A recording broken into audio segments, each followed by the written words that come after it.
நம் தேவனாகிய இயேசு கிறிஸ்துவினால் உங்களுக்கு கிருபையும் சமாதானமும் சந்தோஷமும் உண்டாவதாக. இன்றைக்கு ஒரு மனது குறித்து நாம பார்க்கவிருக்கிற வேத பகுதி கொலோசேயர் 2வது அதிகாரம் வசனம் 2. Colossians chapter 2 verse 2.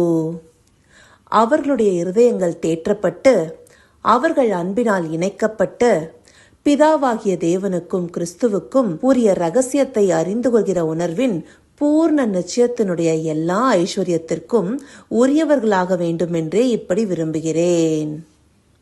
இந்த வார்த்தைகளை பவுலடியார் லவோதிக்கேயா சபையினருக்கும் கொலோசைய சபையினருக்கும் சேர்த்து எழுதுறாரு. இந்த சபையில் இருக்கிற மக்களை அவர் நேர்ல பார்த்ததில்ல. இதை நாம இதற்கு முன்பாக இருக்கிற முதல் வசனத்துல பார்க்கும் போதே நமக்கு தெளிவாக புரியும். சரீரத்தில் என் முகத்தை காணாதிருக்கிற மற்ற எல்லாருக்காகவும் எழுதுறாரு. அப்படி அந்த வார்த்தைகள் மூலமாக லவோதிக்கேயா கொலோசைய சபையெல்லாம் பவுலடியார் நேர்ல பார்த்ததில்லைங்கிறது நமக்கு தெளிவா புரியுது. அப்படி அவங்கள பார்க்காத போதும் அவங்களுடைய இருதயங்கள் தேற்றப்பட்டு அவர்கள் அன்பினால் இணைக்கப்பட்டுன்னு சொல்லியிருக்கிறாரு. அதாவது அவர் காணாது இருக்கிற அந்த சபையினருடைய இருதயங்கள் கிறிஸ்துவுக்குள்ளார தேற்றப்படணும்னு முதலாவதாக சொல்றாரு. பவுலடியார் அவங்க நேர்ல பார்க்காத போதும் அவருடைய வார்த்தைகளை ஏற்றுக்கொள்கிற விதமாக இந்த சபையினர் எல்லாம் இருக்காங்கிறது இந்த வார்த்தைகள் மூலமா நமக்கு தெரியுது. அப்படி பவுலடியாரை காணாத போதும் அவர்கள் அன்பினால் இணைக்கப்பட்டு, ஒரு மனமா இருக்கிறவங்க முக்கியமா அன்பினால இணைக்கப்பட்டவர்களாக இருக்கணும். அந்தபடியாக இந்த சபையினர் எல்லாருமே பவுலடியாரோட அன்பினால இணைக்கப்பட்டிருக்கிறாங்க. இது எப்படி முடியும்? எல்லாருமே ஒரே ஆவினால இணைக்கப்பட்டதின் மூலமாகவே. இதே அதிகாரம் 5வது வசனத்தை எடுத்துட்டோம்னா, சரீரத்தின்படி நான் தூரமாயிருந்தும் ஆவியின்படி உங்களுடனே கூட இருந்து உங்கள் ஒழுங்கையும் கிறிஸ்துவின் மேலுள்ள உங்கள் விசுவாசத்தின் உறுதியையும் பார்த்து சந்தோஷப்படுகிறேன். இந்த வசனம் நமக்கு தெளிவா காண்பிக்குது, ஆவியின்படி இவங்க எல்லாரும் ஒருமைப்பட்டவர்களாக இருக்கிறாங்க. அப்படி சபையினரை அன்பால இணைக்கிறது தேவ ஆவியின் வழிநடத்துதலா இருக்கு. மேற்படியாக நாம பார்த்த பிரதான வசனத்துல பிதாவாகிய தேவனுக்கும் கிறிஸ்துவுக்கும் உரிய ரகசியத்தை அறிந்து கொள்கிற உணர்வின் பூர்ண நிச்சயத்தினுடைய எல்லா ஐஸ்வர்யத்துக்கும் உரியவர்களாக வேண்டும் என்றே இங்க சொல்லப்பட்டிருக்கிற பிதாவாகிய தேவனுக்கும் கிறிஸ்துவுக்கும் உரிய ரகசியத்தை எப்படி இவங்களால அறிந்து கொள்ள முடியும்? அதற்கு காரணமும் ஆவியானவரே. பிதாவாகிய தேவனுடைய தற்சொரூபமாக ஆண்டவராகிய இயேசு கிறிஸ்து மாம்சத்துல இந்த பூமியில வெளிப்பட்டாரு. அவரை பார்த்ததின் மூலமாக பிதாவை நாம அறிந்து கொண்டோம். ஆண்டவராகிய இயேசு கிறிஸ்துவ நாம அறிந்து கொள்வதற்கு இப்போ நமக்கு யார் உதவி செய்யறா? பரிசுத்த ஆவியானவர். அந்த பரிசுத்த ஆவியானவர் தாமே நமக்கு தேவனுடைய ஆழங்களை அறிவிக்கிறவராக இருக்கிறாரு. 1 கொரிந்தியர் 2வது அதிகாரம் 10வது வசனத்துல நமக்கு தெளிவா சொல்லப்பட்டிருக்குது இல்லையா? நமக்கோ தேவன் அவைகளை தமது ஆவினாலே வெளிப்படுத்தினார். அந்த ஆவியானவர் எல்லாவற்றையும் தேவனுடைய ஆழங்களையும் ஆராய்ந்திருக்கிறார். அந்தபடி ஆவியானவர் தாமே தேவனுடைய ஆழங்களை அறிந்தவராக இருக்கிறாரு. சத்திய ஆவியானவராகிய அவர் வரும்போது சகல சத்தியத்திற்குள்ளே நம்மளை நடத்துவாரு, வரப்போகிற காரியங்களையும் நமக்கு அறிவிப்பார்னு சொல்லி ஆண்டவராகிய இயேசு கிறிஸ்துவும் சொல்லியிருக்கிறார் இல்லையா? அந்தபடி பிதாவாகிய தேவனுக்கும் கிறிஸ்துவுக்கும் உரிய ரகசியத்தை நாம அறிந்து கொள்கிற உணர்வின் நிச்சயமும் பரிசுத்த ஆவியானவராலேயே நமக்கு கிடைக்குது.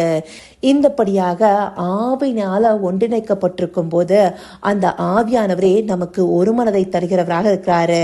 அதற்கு நாம ஆவியானவருக்கு கீழ்ப்படுகிற பிள்ளைகளாக இருக்கணும். இந்த ஆவியானவரே ரகசியங்களை வெளிப்படுத்துகிறவராக இருக்கிறாரு. அதே 1 கொரிந்தியர் 2வது அதிகாரம் 13வது வசனத்துல, அவைகளை நாங்கள் மனுஷ ஞானம் போதிக்கிற வார்த்தைகளாலே பேசாமல் பரிசுத்த ஆவி போதிக்கிற வார்த்தைகளாலே பேசி ஆவிக்குரியவைகளை ஆவிக்குரியவைகளோட சம்பந்தப்படுத்தி காண்பிக்கின்றோம்.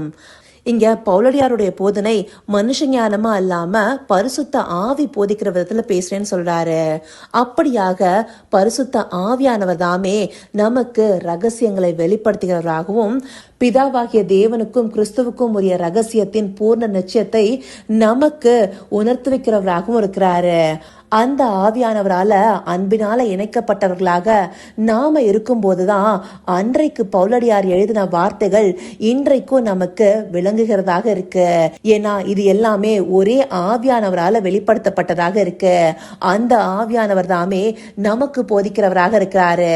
இந்த ஆவிக்குரிய ரகசியங்களை தெரிந்து கொள்ள நாம அன்பினால இணைக்கப்பட்டு ஒருமனமுடையவர்களாக இருக்கணும். அந்த ஒருமனதுடையவர்களாக நாம செயல்படும் போதே தேவனுடைய ரகசியங்களை அறிந்து கொள்கிற உணர்வின் பூர்ண நிச்சயத்தை உடையவர்களாக இருப்போம். அப்படிப்பட்டவர்களாக நாம இருக்கணுங்கிறதே தேவனுடைய விருப்பமா இருக்கு. இதை அறிந்து கொண்டு பரிசுத்த ஆவியானவருக்கு கீழ்ப்படிந்து அன்பினால இணைக்கப்பட்டு ஒருமனமுடையவர்களாக இருக்க அவரை நோக்கி பார்ப்போமா? கர்த்தாவே, தேவாதி தேவனே, உமக்கே இந்த வேளையில் நன்றி செலுத்துகிறோம் ராஜா. அப்பா, நீங்க எங்களுக்கு அருளி செய்த பரிசுத்த ஆவியானவருக்கு கீழ்ப்படிந்தவர்களாக ஆவியில ஒருமைப்பட்டு அன்பினால இணைக்கப்படும் போது பிதாவாகிய தேவனுக்கும் கிறிஸ்துவுக்கும் உரிய ரகசியத்தை அறிந்து கொள்கிற உணர்வை தேவரீர் எங்களுக்கு அருளி செய்கிறீங்கிறத இந்த வேத பகுதிகள் மூலமாக எங்களுக்கு காண்பிச்சிருக்கீங்க தகப்பனே. இதை உணர்வுள்ள இருதயத்தோடு பார்த்து ஆவியின் ஒருமையை காத்து கொண்டு உம்மோடு ஒன்றிணைக்கப்பட்டவர்களாக உம்முடைய ரகசியங்களை அறிந்து கொண்டு அந்த பூர்ண நிச்சயத்தை உடையவர்களாக நாங்க ஒவ்வொருவரும் காணப்பட தேவரீர் எங்களுக்கு தயவு பாராட்டுங்கப்பா.